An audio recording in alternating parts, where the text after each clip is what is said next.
India गठबंधन का support मिला था सोनम वांगचुक को, तो क्या इस आंदोलन को अब राजनीतिक दलों का सरकार के खिलाफ नया आगाज कहा जाए या फिर जनता का आंदोलन बन गया?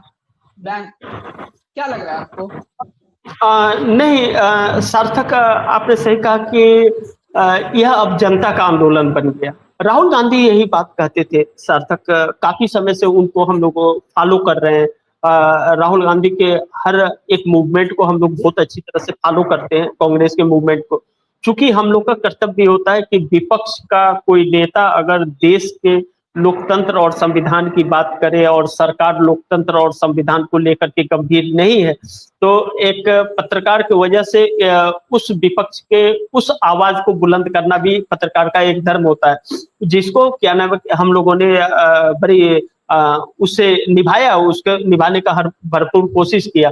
तो लेकिन अब इस वक्त यह जनता का आंदोलन इसलिए लेता हुआ नजर आ रहा है कि जैसा कि अभी हम लोगों ने सार्थक चर्चा किया कि 2-3 दिन पहले तक जंतर मंतर के ऊपर सिर्फ 200-300 लोग थे, और अभी इस वक्त अगर 50,000 से अधिक लोग हैं, तो यह मतलब किसी एक का आंदोलन नहीं, यह जनता के आंदोलन की तरफ बढ़ रहा है। क्योंकि अचानक 2-3 घंटे के अंदर अगर परिवर्तन इतना आता है तो यह चिंता का विषय है। लेकिन अब इसको लेकर के सरकार चाहे अलर्ट घोषित कर ले। अब एक बात और मैं यह कहना चाहूंगा सार्थक, यहाँ पर हम लोगों को इस बात की भी चर्चा करना जरूरी है।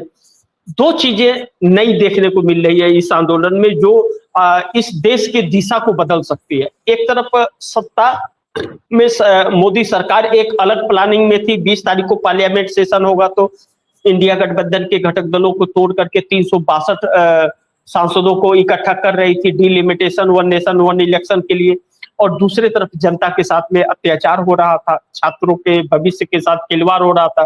ग्लोबल इंडेक्स में हमारा देश हर क्षेत्र में एकदम निचले पायदान पर चला गया है। यह चिंता का विषय। मैं बार बार अपने कार्यक्रमों में, चाहे मेरा सिंगल कार्यक्रम हो या जैसे भी डिबेट को, मैंने हमेशा बार बार यह मैं कहा कि जनता के अंदर गुस्सा पनप रहा है। सरकार को इस बात का ध्यान रखना चाहिए कि हमारे पड़ोसी देश बांग्लादेश में क्या हुआ, या नेपाल में क्या हुआ, या श्रीलंका में क्या, यह हमारे पड़ोसी देश है। इन देशों में क्या हुआ, उसके लिए हमारे देश की जनता को मजबूर न करे सरकार। लेकिन यह सरकार मजबूर नहीं, लोगों को इतना मतलब बेशतर कर दी, इस हद तक कर दिया कि इसके अलावा और देश की जनता के पास कोई रास्ता ही नहीं है, कोई रास्ता ही नहीं है किसी। अब एक माँ बाप किस तरह से अपने बेटे को आगे बढ़ाता है या पढ़ाता है या उसके भविष्य की चिंता करता है, ब्याज पर पैसे लेता है, घर गिरवी रखता है, कर्ज लेता है, लोन लेता है, और उसका भविष्य सरकार एक झटके में खत्म कर दे, तो वह सिर्फ बच्चे के भविष्य के साथ नहीं, पूरे परिवार के भविष्य के साथ वह खिलवाड़ होता है फिर। और इसमें जब सरकार का हाथ हो और सरकार इस कदम को उठा रही हो, तो फिर यह चिंता का विषय होता है। वह गुस्सा अब लोगों का भड़क गया है। इसके 2-3 कारण है सार्थक, जिस पर हम लोग को चर्चा करना चाहिए कि इसलिए भी आंदोलन अब राजनीतिक नहीं, आम जनता का आंदोलन यह बन रहा है। इसलिए भी क्योंकि बेरोजगारी की संख्या 67 to 70% सरकारी आंकड़ों के हिसाब से हो गई। सरकारी आंकड़े जो हैं, इंडिया गवर्नमेंट के जो आंकड़े हैं, 67 to 70% लोग बेरोजगार हैं। पहली चीज, महंगाई इस कदर बढ़ रही है कि बेरोजगारी में लोगों को अपनी जीविका चला पाना बहुत मुश्किल हो रहा है, बच्चों को पढ़ाने की तो बात ही भूल जाए। दूसरा, नंबर 3, महिलाओं के साथ दरिंदगी बहुत ज्यादा बढ़ गई है इनकी। चौथा, बच्चों का पेपर अभी तक मोदी काल में 152 टाइम्स पेपर लीक हुआ है। सोचिए, तो आपने तो 2 करोड़ लोगों को रोजगार देने की बात कही थी, 2 करोड़ लोगों को रोजगार देने की बात करके और आप लोगों के रोजगार छीन रहे हैं, महंगाई बढ़ा रहे। पेट्रोल 35 रुपए लीटर रामदेव बांट रहा था उस समय अन्ना हजारे आंदोलन में, हम लोग गवाह हैं उस चीज के। और क्या नाम है कि अब एथेनॉल मिला करके आप पेट्रोल दे रहे हैं, मिलावट कर रहे हैं, हर चीज में मिलावट कर रहे हैं। तो इसमें एक चीज है कि यह आम जनता इसमें अब जुड़ती जा रही है, अलग अलग मुद्दों पर जनता इस आंदोलन से जुड़ रही है। सरकार ने इसकी कल्पना नहीं की थी।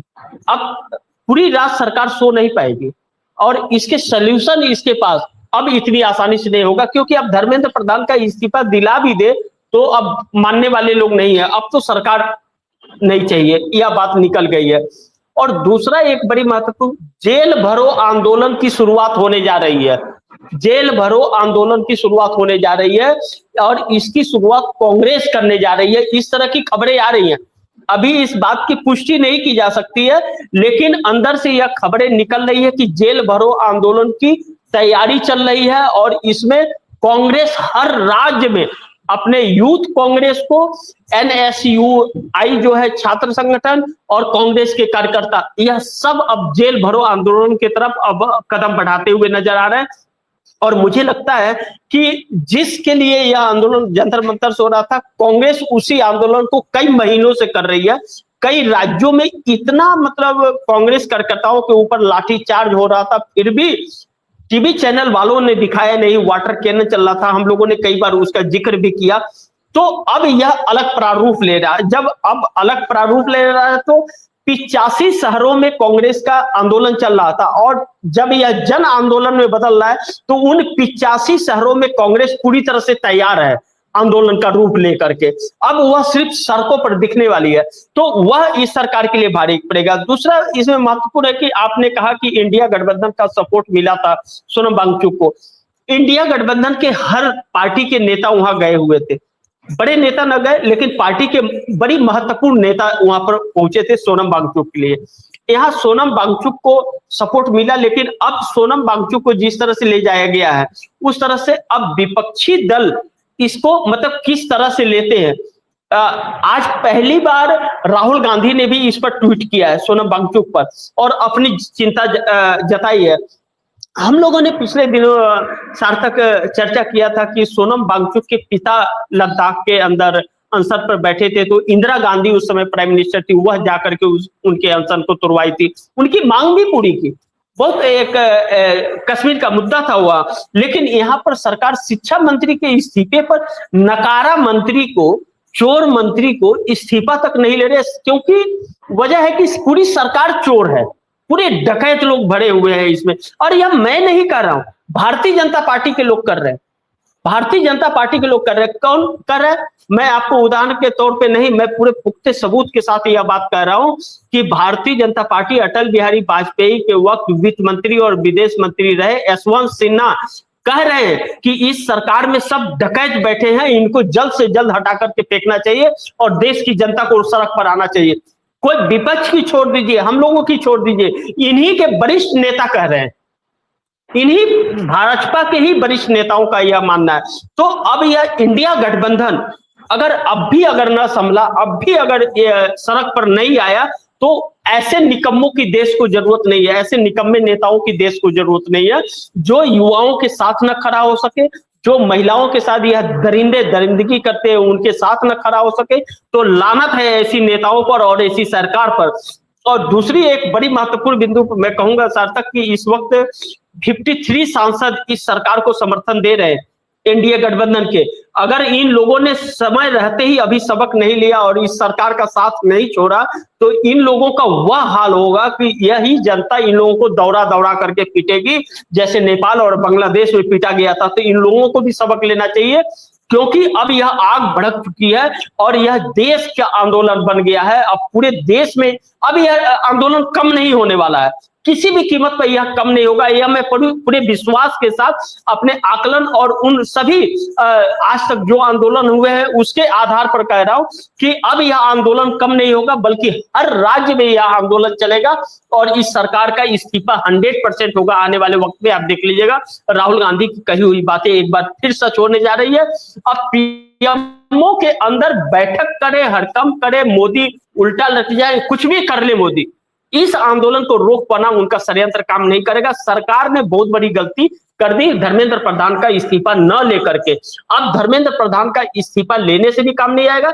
यह देश समझ गया है कि एक नकारा प्रधानमंत्री इस देश के अंदर है और ब्यूरोक्रेसी, न्यायपालिका और चुनाव आयोग जो है पूरी तरह से बिका हुआ है, सब दलाली कर रहे हैं और मीडिया पूरी तरह से अपनी आत्मा भी बेच चुका है। तो ऐसे लोगों से सबक यह देश की जनता लेने की, इस देश की जनता को गुमराह किया जा रहा है और इन लुटेरों को भगाना जरूरी है। तो अब जनता सड़क पर आना शुरू की है और यही जो सड़क पर जनता आ रही है, तो इन लोगों के लिए अब आने वाले वक्त में जो संकट आने वाला है उसको लेकर के अब यह लोग चिंतित हैं। अब क्या नाम है कि यह डिलिमिटेशन लाते हैं, वन नेशन वन इलेक्शन कराते हैं, जनता दौड़ाएगी इनको, क्या नाम है कि वोट लेने जब जाएंगे जनता के बीच तो। और सोनम वांगचुक को खुदा न खास्ता, भगवान न करे कुछ हो जाए और कुछ अगर हो गया तो 24 घंटे के अंदर यह सरकार भाग खड़ी होगी। आप आने वाले दिन में देख लीजिएगा सार्थक जी। सार्थक